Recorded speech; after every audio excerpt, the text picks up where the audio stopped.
In this video, I'm going to show you how to take your audio from this to this without doing any actual work yourself, and also just how to do it in a way that is free. Now, the way we're going to do this is with a software called Auphonic. I don't know. Any which way, I'm not affiliated with them. They're not a sponsor of the channel. They don't know who I am. This is just a software that I use consistently, at least lately, to master my audio without having to do any actual labor, because audio mastering is hard to do unless you have good headphones, good systems, and also just overall, it takes a lot of time. So using this software has really helped me speed up my workflow.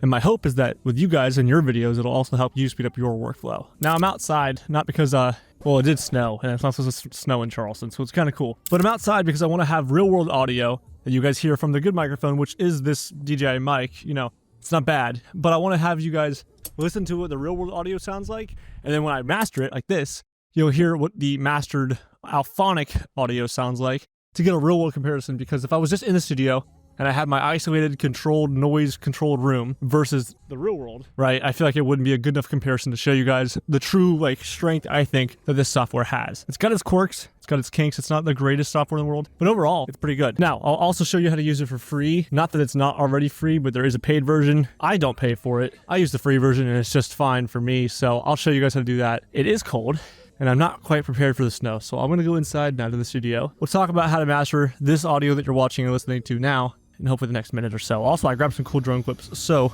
let's show those.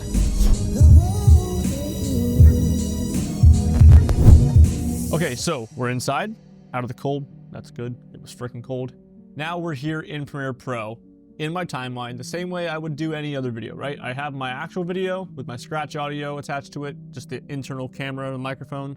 And then I have my DJI mic microphone audio, which is right here on my chest. I've already synced it on my computer, and I have resynced or synchronized the audio tracks from both the scratch and my real audio, right, from the microphone. We're gonna go into Auphonic, which is auphonic.com. It's on the screen. You can go in the description, press the link there, and you can drag and drop the audio file. In my case, it's gonna be the DJI audio file. So let's go ahead to my Finder, find it. It's right here. I'm gonna pull it over here, click on the actual audio file I want, drag and drop it into Auphonic. And then down here, you'll see select algorithm or presets. I'm gonna go ahead and just choose voice cleaner and remove breathings. This seems to be the one that works best for me. Just overall, it's the one that I find to be the best for my use case. You can go ahead and choose other options, but again, this one I can tell you does work. Then press start processing. You have 2 free hours apparently every month, as I mentioned earlier. It's a paid program, but you have a free version of it, which is up to 2 free hours of audio processing per month. And once you go ahead and you process the audio, you'll be greeted with this page, which right now you'll see at the top, which to start from the top down. Note, free productions come with a jingle. Because I'm doing this before I edit my video, I just crop it out. Right now you can hear the intro or the original input, right? If I press input, press play. Okay, so in this video, I'm going to show you how to take your audio from this to this without doing any actual work yourself. And then, of course, if I come up here and I press the output and press play, you'll hear the mastered AI-enhanced audio output from Auphonic. And all we did right now was click one button, which was choose the selection, press process. So let's test that out. From this to this without doing any actual work yourself. Obviously, that sounds really, really clean, really good, almost too good. So what do we do about that to make it a little bit better, right? So I'm gonna go ahead, I press download.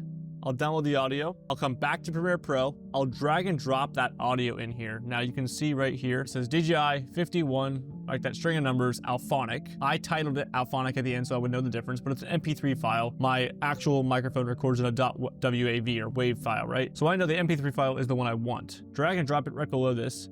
And then I'm gonna right click or select all of this, then right click, synchronize, and press synchronize or OK, right? Now it'll synchronize the actual scratch, the microphone, and the Auphonic AI enhanced microphone audio. And then I'll just go ahead, I'll cut out that jingle because again, remember the jingle they mentioned? We don't want the jingle, why would we? So I'm gonna go ahead and just cut that out. I'll drag my other stuff to that length, right? And then I'll just find the place where the video starts, which is about right there. Press Q to cut everything before this timeline marker. Press A. Click, select everything that's forward, and then click and drag this back to the beginning. And now, out somewhere where you're outside in a real environment, right? You're gonna lose all of that background because the AI tool is pretty good. It's a pretty good tool, and to the point where it removes everything. Now, in my case, I want the world around me to feel like it exists still, but I wanna have the vocal control that I wish I had with a really, really good microphone. So what I do is I always go ahead and add some post-processing, you know, background ambience, some birds chirping, you know, something that would allow the scene to feel alive and real, but the audio to be individually controlled separate from that scene by just adding sound effects and other things like that. But I think the point stands pretty clearly that the tool itself took only like 3 clicks. Again, it's a really simple tip. I'm not associated with them. I have nothing to do with the company. I just think that their stuff is pretty good. And I felt like sharing it with you guys because audio mastering and getting good at mixing audio has been super, super hard and a long process for myself. Maybe I'm just not great at it, but that's where tools like this come in handy. And I think sharing these tools with you guys is a good idea. So again, thanks for watching. I'll see you guys soon. Happy 2025. Let's keep going on a strong roll. See you soon.